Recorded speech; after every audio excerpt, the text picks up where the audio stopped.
Bagaimana kabar Ustazah hari ini? Semoga selalu dalam lindungan Allah Subhanahu wa taala. Baiklah, hari ini kita akan melanjutkan materi kita Pendidikan Pancasila dan Kewarganegaraan. Buka bukunya di halaman 36. Kita melanjutkan materi kita yang kemarin yang belum selesai kita selesaikan hari ini. Buka bukunya, saya akan mengulangi di halaman 36 yang kita akan belajar tentang pokok-pokok pikiran dalam pembukaan UUD atau Undang-Undang Dasar. Simak video pembelajaran pokok-pokok pikiran dalam pembukaan UUD Negara Republik Indonesia tahun 1945. Sebelum itu, saya ingin bertanya nih sama Ustazah, ingat nggak apa sih pembukaan UUD? Ketika di saat upacara bendera ada kan yang membawa pembukaan, pembacaan teks Undang-Undang Dasar 1945. Apa isi pembukaannya? Buka bukunya di halaman 36. Di situ ada terdiri isi-isinya. Nah, pembukaan yang pertama kita akan belajar tentang pembukaan UUD 1945. Untuk yang pertama, pembukaan UUD di alinea pertama itu bahwa sesungguhnya kemerdekaan itu ialah hak segala bangsa. Apa tujuannya? Tujuannya bermakna adalah tentang hak dan kemerdekaan sebagai hak kodrat segala bangsa.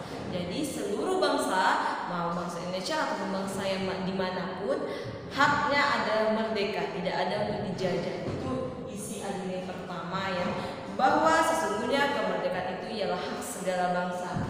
Sedangkan yang B, pembukaan UUD yang alinea kedua, apa isi alinea kedua? Yaitu dan perjuangan gerakan kemerdekaan Indonesia telah sampailah kepada saat yang berbahagia. Apa maknanya? Maknanya hasil perjuangan kemerdekaan terjelma dalam wujud suatu bangsa.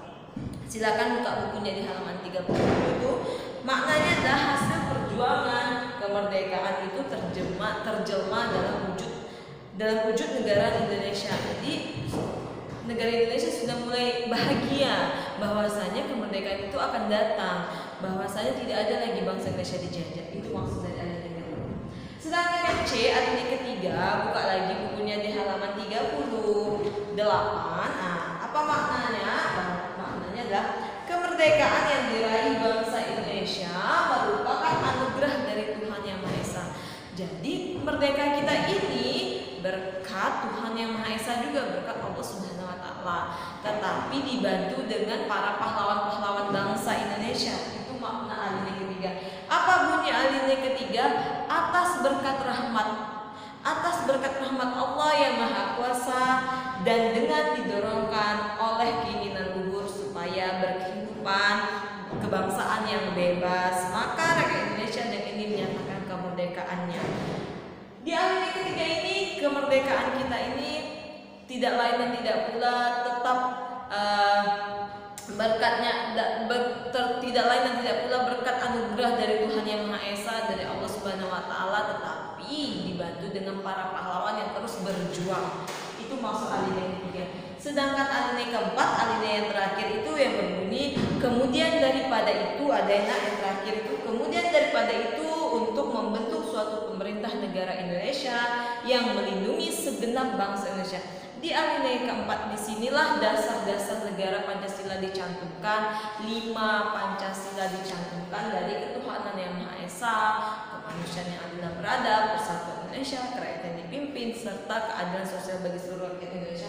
Disitulah alinea keempat itu tercantum dalam Pancasila. Maknanya bahwasanya apapun yang kita kerjakan ini sesuai dengan Pancasila, yaitu yang pertama ketuhanan yang Maha Esa. Ketuhanan yang Esa, Tuhan itu ada nomor 1. Dimanapun agama apapun itu Tuhan tetap nomor 1. Itu dia maksudnya adalah ketuhanan yang Maha Esa. 5 dasar negara Pancasila ini telah sudah jelaskan di bab pertama. Sekarang kita sudah masuk bab kedua. Oke, lanjutannya buka bukunya halaman 39 nomor 2, pokok pikiran yang terkandung dalam pembukaan. Simak video saya berikut ini. Pikiran yang terkandung dalam UUD 1945. Apa pokok-pokok pikirannya? Ada 4 pokok pikiran. Yang pertama, negara melindungi segenap bangsa Indonesia dan seluruh tumpah darah Indonesia. Negara melindungi melindungi segenap bangsa Indonesia. Pahlawan telah merdeka, kita telah merdeka, jadi kita harus melindungi bangsa kita agar tidak terjadi lagi.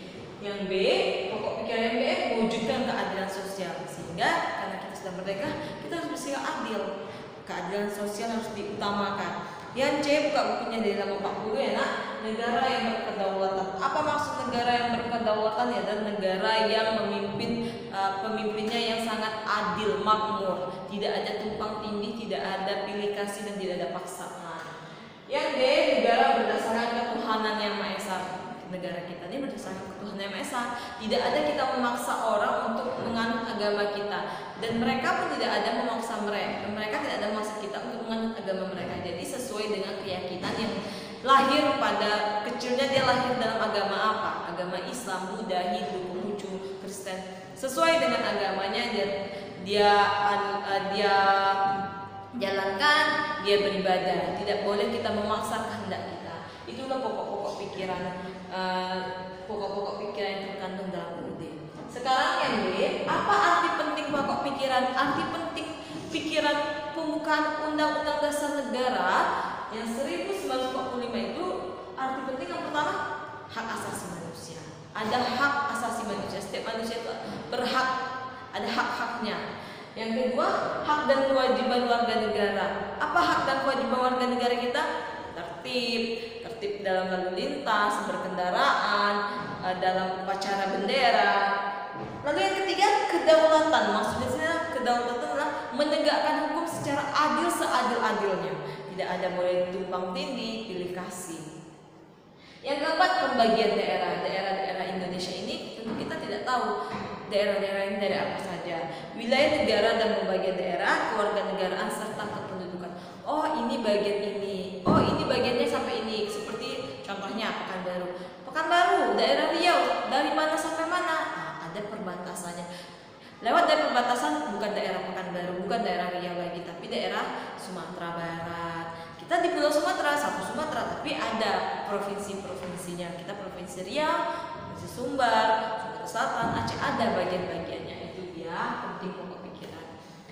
Dan perlu ada sudah ketahui, Undang-Undang Dasar ini termasuk peraturan negara paling tertinggi. Jadi apapun hukumannya sesuai dengan undang-undang. Makanya jika Anda pernah mendengar ketika ada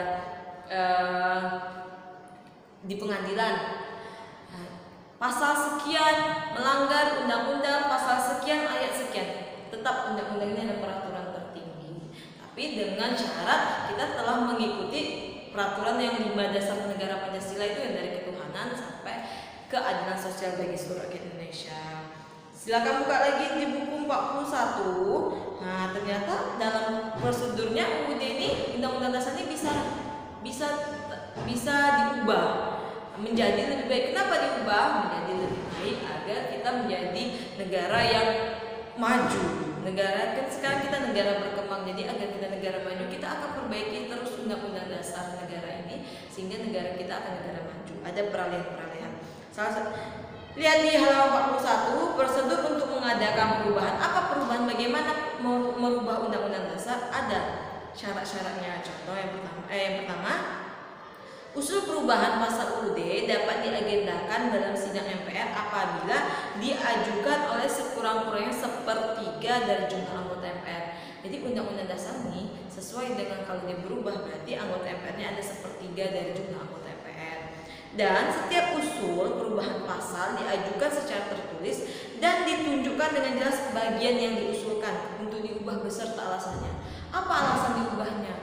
Kalau alasannya tidak masuk akal dan tidak logis, tetap di undang-undang yang pertama. Tapi kalau alasannya logis dan itu untuk kemaslahatan bersama untuk kerakyatan Indonesia, akan diubah undang-undangnya. Lalu untuk mengubah pasal-pasal, sidang MPR dihadiri oleh sekurang-kurangnya 2/3 dari jumlah anggota MPR. Kalau tadi diajukan sekurang-kurangnya 1/3, tapi kalau untuk hadir harus 2/3. Lalu putusan untuk mengubah usul pasal-pasal Undang-Undang Dasar dilakukan dengan persetujuan sekurang-kurangnya 50% ditambah 1 anggota dari seluruh MPR. Jadi tidak mudah untuk mengubah sebuah Undang-Undang Dasar, ini butuh perjalanan yang panjang. Itu tadi tentang arti penting pokok pikiran. Dan arti penting pokok pikiran ini terbagi atas 2 nak. Bisa kita perhatikan ada Undang-Undang Dasar 1945 yang dinyatakan sebagai hukum dasar yang sah. Tadi sudah ingatkan dan sudah jelaskan, Undang-Undang Dasar ini adalah peraturan tertinggi di negara Indonesia. Jadi dinyatakan sebagai hukum dasar yang sah. Ada 3 bagian kenapa bisa undang-undang termasuk hukum dasar yang tertinggi. Yang pertama, pembukaannya ada 4 alinea, terdiri 4 alinea. Batang tubuhnya ada 16 bab, 37 pasal, ada 4 aturan peralihan, 2 aturan tambahan, serta ada penjelasan-penjelasan kenapa undang-undang dasar ini termasuk peraturan paling tertinggi. Ada penjelasan-penjelasan yang itu akan mementingkan untuk umat kita, untuk kerakyatan, untuk rakyat, bukan untuk diri sendiri, tapi untuk bersama-sama. Lalu di dalam undang-undang terkandung juga dasar negara, yaitu Pancasila, dari ketuhanan yang Maha Esa sampai keadilan sosial bagi seluruh rakyat Indonesia. Lalu yang kedua, Undang-Undang Dasar Negara Republik Indonesia tahun 1945 dalam gerak dan pelaksanaannya dibagi atas 2 ada mengalami beberapa masa berlaku. Ada 2 masanya. Ada di masa pertama terjadi pada tanggal 18 Agustus 1945 sampai 17 Agustus 1950, 5 tahun kebelakangan. Sejak ditetapkan tanggal 18 Agustus, berarti undang-undang berlaku di seluruh wilayah Indonesia. Setelah itu, pada tanggal 27 Desember ternyata ada masa berlakunya konstitusi RIS, di mana undang-undang hanya berlaku di salah satu negara bagian saja, itu di masa pertama. Ternyata setelah dikaji lagi tidak ada perubahan di masa kedua pada tanggal 5 Juli 1959 sampai sekarang. Soekarno mengeluarkan dekretnya yang berlaku pembubaran konstituante, berlakunya kembali Undang-Undang Dasar di seluruh bangsa Indonesia, di seluruh rakyat Indonesia, dan yang ketiga akan dibentuknya dalam waktu dekat Majelis Permusyawaratan Rakyat Sementara dan Dewan Pertimbangan Agung Sementara, di mana dekret presiden ini resmi digunakan di Undang-Undang Dasar Negara Republik Indonesia tahun 1945. Dan juga pada tahun 1998, buka bukunya di halaman 40, pada tahun 1998 sampai tahun 2002, undang-undang mengalami amandemen, mengalami perubahan sebanyak 4 kali. Ada 4 kali perubahan lagi. Untuk kenapa berubah lagi? Untuk kepentingan bersama, untuk rakyat Indonesia. Itulah dia pembelajaran kita tentang arti penting untuk pikiran undang-undang. Yang C, yang terakhir, apa sikap positif kita terhadap pokok pikirannya? Tentu yang pertama, kita menghormati, tidak memaksa orang untuk ke agama kita atau memaksa kehendak orang untuk agar pendapatnya sama dengan kita. Kita tidak boleh. Sikap positif yang kita dapat yang pertama, menghormati. Kita saling menghormati sesama Indonesia, sesama bangsa, sesama manusia. Lalu mematuhi aturan yang berlaku. Salah satu contohnya kita tertib lalu lintas, jalanannya. Jadi ketika kita ingin berkendara, kita tahu apa-apa aturan yang ketika kita ingin berkendara. Contohnya aja. Terus contoh kecil yang lain apa? Di saat upacara, mematuhi aturan upacara bagaimana? Tidak boleh bermain di saat upacara, harus khidmat. Lalu berpartisipasi ketika ada acara 17 Agustus atau Hari Pendidikan Nasional, kita berpartisipasi, bahwasanya kita ikut mendukung negara Indonesia. Lalu yang keempat, menghargai. Kita menghargai dimanapun kita berada. Sikap saling menghargai, sikap saling toleransi itu penting di dalam diri kita. Jadi kita tidak boleh memaksa kehendak kita paksakan untuk orang lain. Kehendak orang lain kita memaksakan, kita mau sama dengan mereka, kita tidak bisa. Semua orang berbeda-beda pikirannya, dan ada pendapat-pendapat dan penjelasan yang mereka dapatkan. Itu dia materi kita tentang pendidikan. Itu tadi materi kita terkait tentang pendidikan Pancasila dan kewarganegaraan bab 2. Saya harapkan kalian mencatat apa yang saya jelaskan. Silakan dicatat kembali ke buku catatan PKN-nya. Sudah akhiri, wabillahi taufiq wal hidayah. Wassalamualaikum warahmatullahi wabarakatuh.